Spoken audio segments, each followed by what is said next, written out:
Good morning, everybody. Myself, Tejshwini PG, from Department of Botany, Veer Shiva College, Ballari.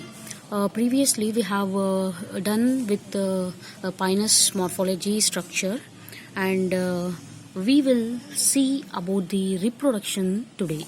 And in the last class, I have already done with this reproduction. And in this Pinus, it is having asexual reproduction and sexual reproduction. Previously, we completed the asexual reproduction by the male cone and even with the female cone. Okay. And what are the characters about the pollen, that pollen wings? We have seen about that previously. Now, coming to the particular thing here, as I told you all before, we are starting with the ovule. All these slides are of the before class. Just to brief them, I have put it. Just you have to have a link here. So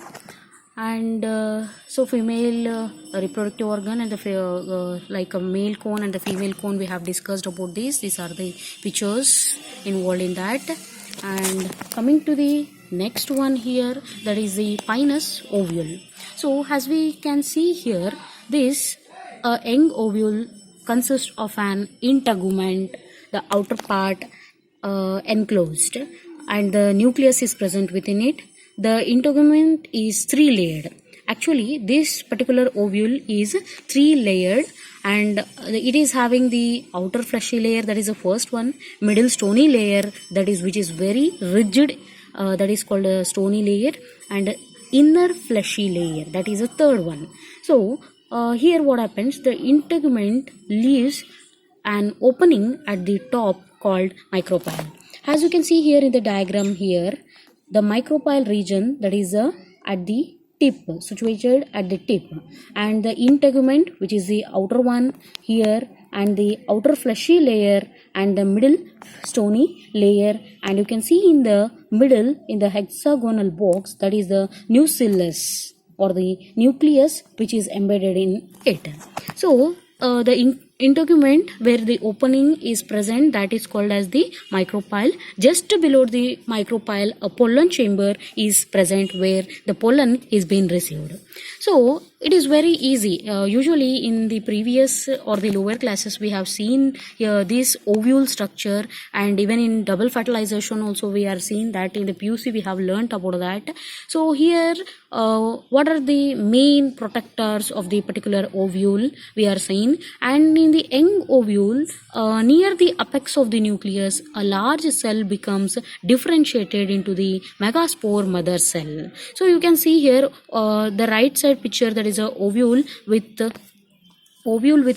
tetrad of megaspores, and the megaspore mother cell is also present here. So this is here, you can see here, this is the micropore mother cell, the left side diagram, and the right side, it is a ovule with the linear tetrad of megaspore. So near the apex of the nucleus, a large cell becomes differentiated into mother, that is a megaspore mother cell. And here it is a diploid in nature. So the megaspore mother cell undergoes meiosis to form a linear tetrad of 4 megaspores, and the megaspore are haploid. After the meiosis, what happened? They divide and they become diploid to haploid. Of the 4 megaspore, the micropyle are 3 disintegrate and the chalaza 1 is functional. As soon as we can see the megaspore division there, so it is reduced to the half of the cell. Of the 4 megaspore, the micropyle are 3 disintegrate and the chalazal 1 is functional. So the megaspore develops into the female gametophyte. So this is how the female gametophyte can be seen, as I told you all in the previous. Coming to the next one, this completes with the thing like asexual reproduction. And now we are moving to the sexual reproduction. Here, sexual reproduction takes place in gametophytes, as we all know. Gametophytes are haploid. The gametophytes are haploid. They are male and female gametophytes. So they develop from the spores. So here the male gametophyte, the male gamete producing plant body is the male gametophyte, and microspore or the pollen grain germinates into a male gametophyte. So this is how the germination is taking place here, and it starts germinating before it is liberated from the pollen sac. This is very important here to be noted, germination before it is liberated from the pollen sac, and it completes its development on the surface of the nucleus. Each microspore is unicellular. Coming to this, the structure here, it is the unicellular in nature and uninucleate. Single nucleus is present. It has two coats, exine and the intine. As we know very well, the pollen consists of the two coats. One is the exine outer part and the intine, that is the inner part. So the outer layer or exine is cuticularized. Here it is having with a cuticle.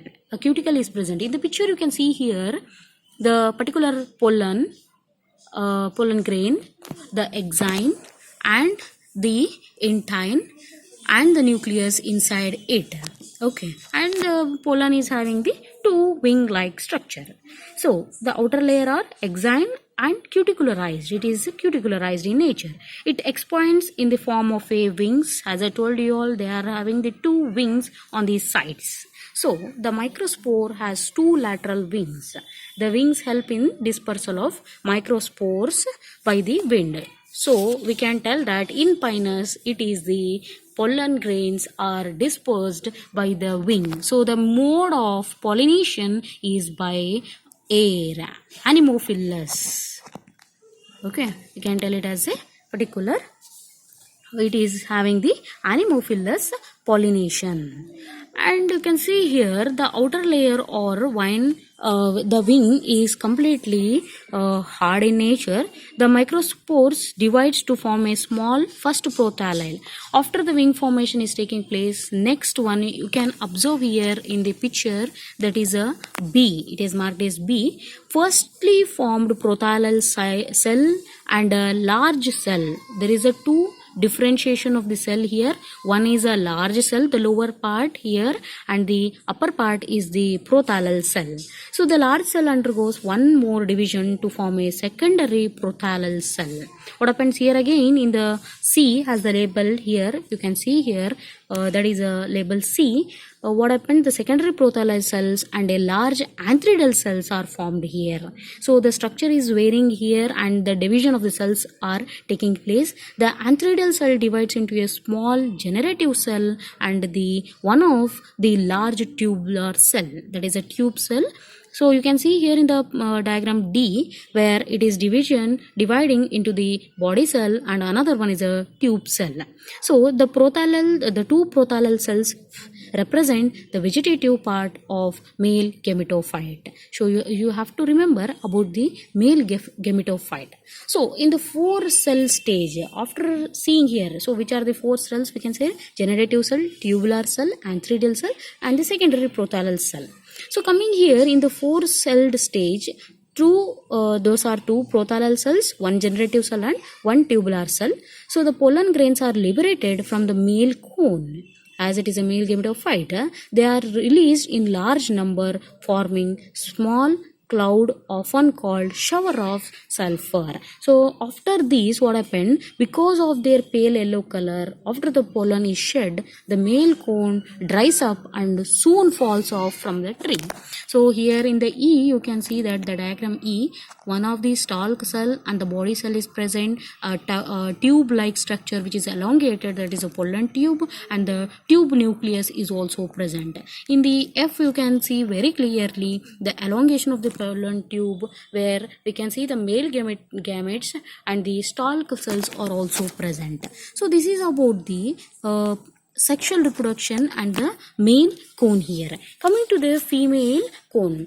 Nothing much to say more about the pollination, but we are very familiar about this, where the pollen grain germinates once in a year after pollination, and the pollination is taking place by the anemophilus, and usually this pollination is taking place in the month of March and the April.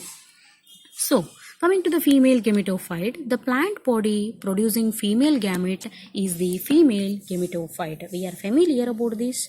the female gamete develops from the megaspore. As the male gamete germinates or develops from the microspore, here the female gamete develops from the megaspore. It is haploid. Okay, it is haploid. So the development of female gametophyte occurs within the megaspores of the ovule. So it is very clear that here mainly the female gametophyte, the megaspore, within the megaspore of the ovule, it is going to develop. So the female gametophyte is completely dependent upon the sporophyte for its nutrition. Without the nutrition supply, it is very difficult for a development of the female gametophyte. And after pollination, the megaspore increases in volume and a central vacuole appears. So as it takes much nutrition in, and after the pollination is taking place, the megaspore get bulges, increases its volume, and a central vacuole appears there. So here the nucleus of the megaspore undergoes repeated mitotic division followed by cell wall formation. Here the firstly formed cell wall formation. So this results in the formation of about 2000 cells at a time. There we can see about the generation or generative of the 2000 cells. So the cellular structure is called female gametophyte. This particular structure is called as female gametophyte. It is often called as endosperm even. Usually we call it as a endosperm, and the female gametophyte is surrounded by the nucleus. So the nuclear tissue becomes a spongy tissue there. You can see here in the next slide in the picture here.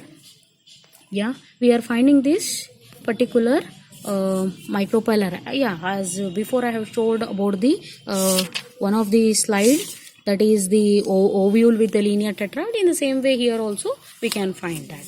Coming to the next one, what happens is that after the female gametophyte is seen, the female gametophyte develops into 3 to 5 archegonial at the micropylar end, and the matured archegonium is flask shaped and it consists of a swollen venter and a short neck.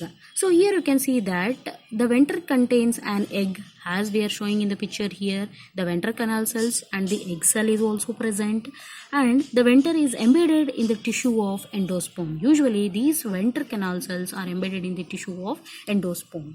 So the neck contains of a single tier of 4 neck each.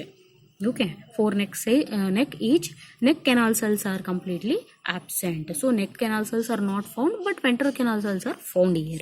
And each archegonium is surrounded by a sterile jacket. You can see the outer part, that is the the benzene like structure there. You can see it is an outer coat. The jacket layer act as a nourishing cell and supply food to the egg. So the egg is haploid.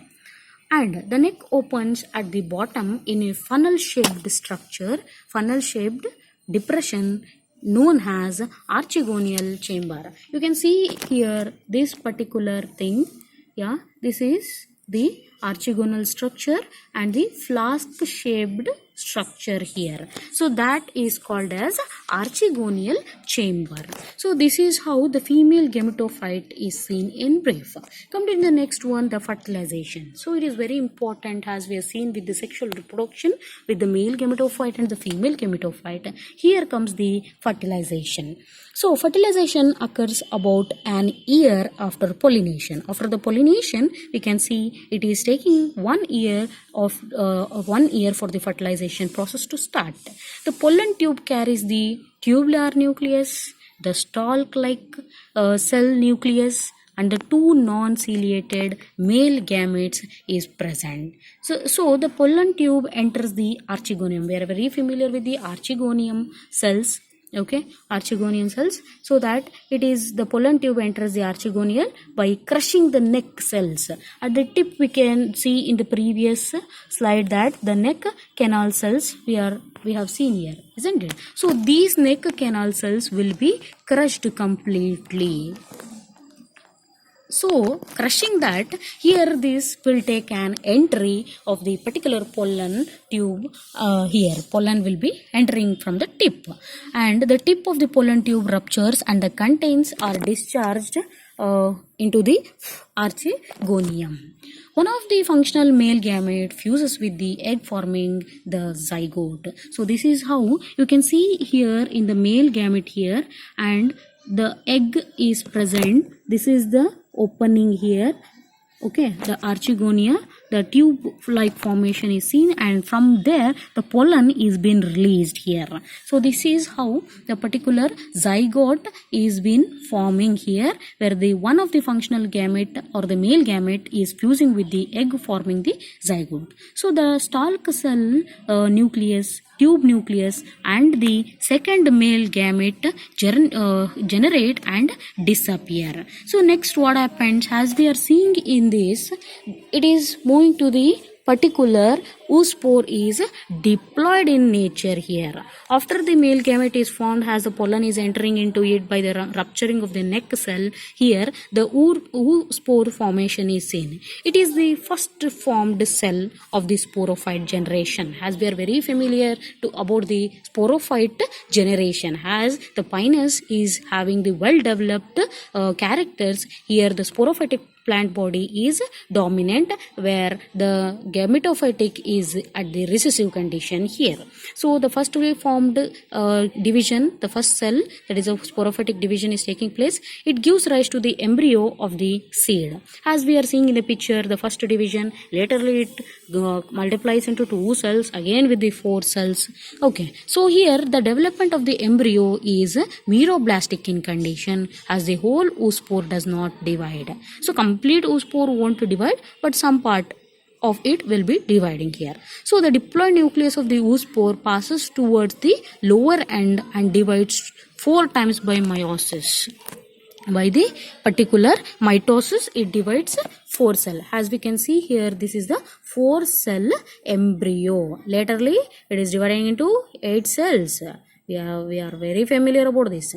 Coming to the 16-celled embryo, upper tier is present, rosser tier and suspensor tier, and the embryonal tier. We can see that the 16 cells are arranged in 4 tiers. They are dividing these 16 cells into 4 tiers. Each cell is given a particular name also. This 16 cell structure is called as proembryo. This entire thing is called as the proembryo. You can see this. This is a complete proembryo here. And next one, coming the lowermost tier of the proembryo is called embryonal tier. As I told you all, the tier above the embryonal tier is called as the primary suspensor tier or the suspensor tier. The tier above the suspensor tier is called as the rosette tier, and the uppermost tier is called as a upper tier or even open tier, as it is present at the topmost region.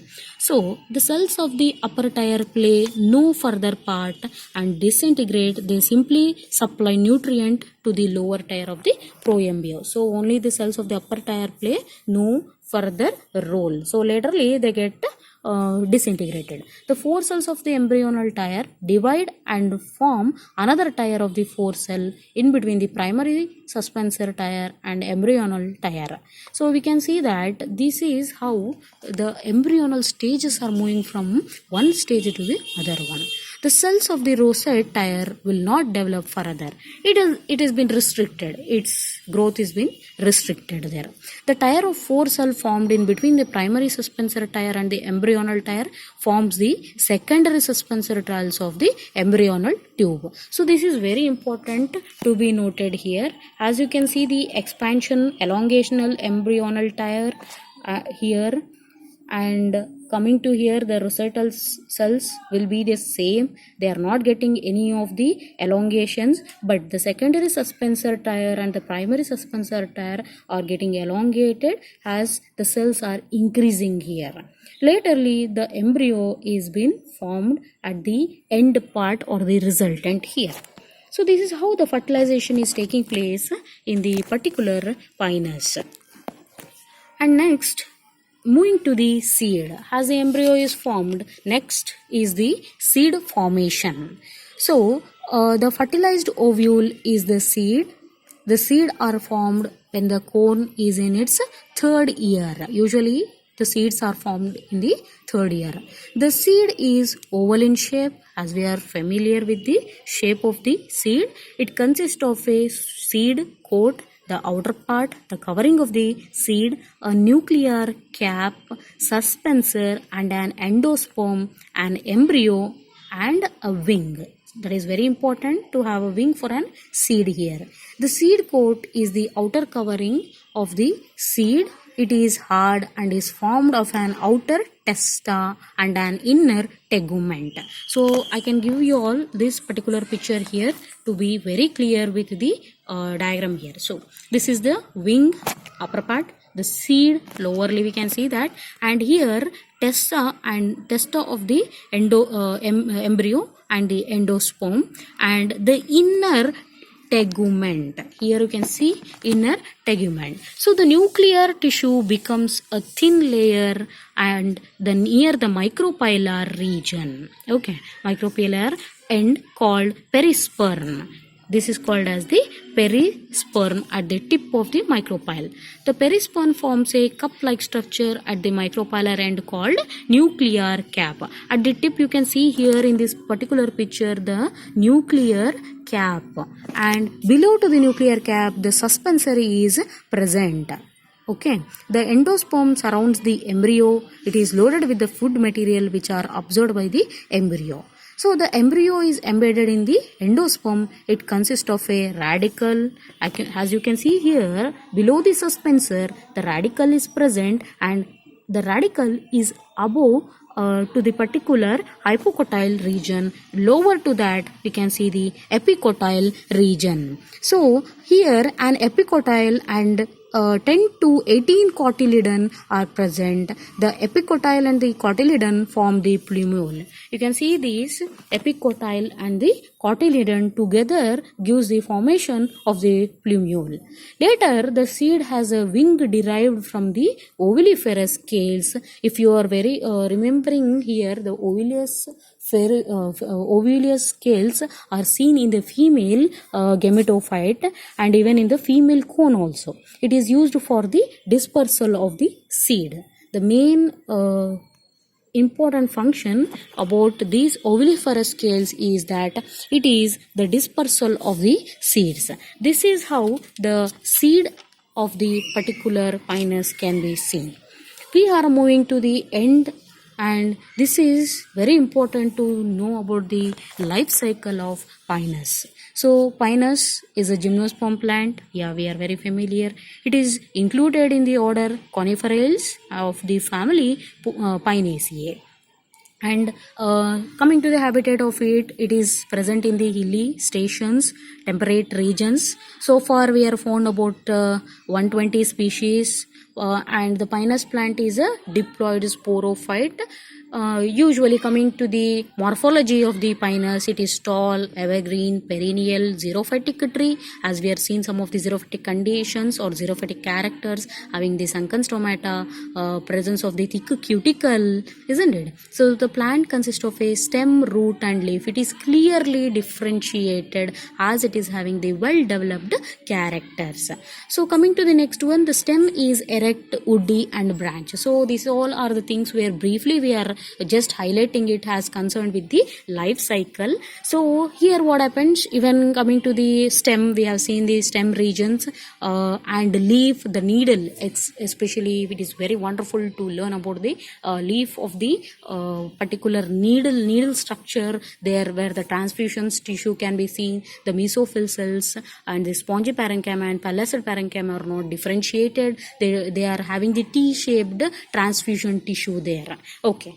We will come to the just fast conclusion with the particular plant of the pinus. As we can see here, in the cycle of the pinus, there is a regular alteration of generation. Firstly, we have seen the 2N sporophytic region, the pinus plant. Later, the male cone and the female cone are present as the sexual reproduction is taking place, and and next with the microspores and the megaspore mother cells are seen. After that, the germination of the pollen is taking place and the ovules are formed there. The pollen with the wing seeds, okay, tubular cells are formed, generative cells are formed, formed. Secondary prothalal cells are formed. Laterly, when we see in the fertilization, the oospore with the 2n condition, okay, and the embryo formation, and this embryo laterly is converted into seed, having the hypocotyl region, epicotyl region, and cotyledon formation, plumule formation, radicals,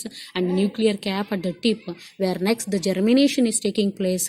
Laterally, the same thing with the seedling is seen, and the new plant is being evolved here. So the pinus plant is a sporophyte. It is diploid. It is produces asexually by spores. Pinus is monoecious. The male cone bears microsporophyll with the microspore mother cells. The microspores are haploid and winged. The female cone bears megasporophyll, and each megasporophyll has a single megaspore. The megaspore is haploid and develops in the female gametophyte. Here in the picture you can see very clearly about the pinus structure, okay, laterally formed about the male cone and the female cone, and the structure of it, megaspore mother cells and the female. Here we can see the microspore mother cells, formation of the microspores with the winged pollen grain is seen there. So the megaspore is haploid and develops into the male gametophyte, which produces egg inside the archegonial cell. So the egg is haploid. One of the male gamete fuses with the egg producing the oospore. So the oospore is diploid and develops into the embryo, which grows into the young sporophyte plant of the pinus. So here this is a chart the pictures where this is very colorful. I just wanted to show you people once. This is see here the habit of the pinus entirely once we just glance, and the needle of the pinus where the thick cuticle is present, and sunken stomata in the both upper and the lower regions. So it is called as amphistomatic. They have the scleroid cells. They are very rigid in condition. Transfusion tracheids are present here. The mesophyll and the resin canals are very important here, as they help in the storage of the particular chemicals, and some of the secondary metabolites are also present here, and the subsidiary guard cells with the epistoma chamber, and here the root structure, cork cambium, and cortex, secondary phloem here you can see. And coming to the next one, here the transfusion structure or tangential section. So just a block diagram of the stem here, and here comes the reproduction, particularly with the pinus reproduction, male cone, LS of male cone, microsporophyll, venter cells. Laterly we can see here, and winged generative cells, stalk cells, body cells, male gametophyte, pollen tube, stalk like structure, ovules of the scale, integument, pollen, micropolar nucleus, where we are seeing here in the ovule outer fleshy part, and the inner integument and the middle integument. So here the megaspore mother cells and matured female cone and the male cone, and the seed here. So LS of the ovule where the micropoil at the tip, the pollen chamber is present, the pollen tube, archegonium, and the nucleus with embedded with the endosperm, integument, outer fleshy layer, middle stony layer, inner fleshy layer, ovuliferous scales, perisperm. Here you can see here testa, perisperm. When we take the particular section here, apocotyl, endosperm, yeah, cotyledon. So you can see here, and the germination of the seeds here, ovuliferous scales, winged cells, and the testa of the root. So this is the entire life cycle of the pinus. So far we have discussed with the pinus structure, morphology, and its reproduction, complete life cycle of the pinus. So this is here ending with the pinus completely, and this is the last video of the pinus. Laterly we will move on to the next upcoming topics with Neatum. Okay, thank you.